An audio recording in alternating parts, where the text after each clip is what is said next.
So tried to hook it up, see what was going on.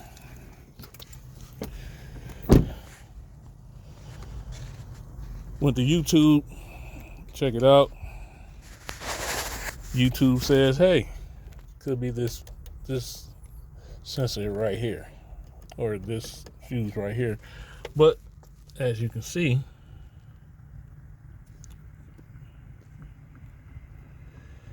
can't really see whether or not that fuse is blown.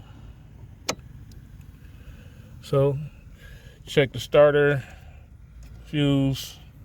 It's good, it's not blown. This is another reason they said check it. So did that, and now still nothing. So tried to take the battery loose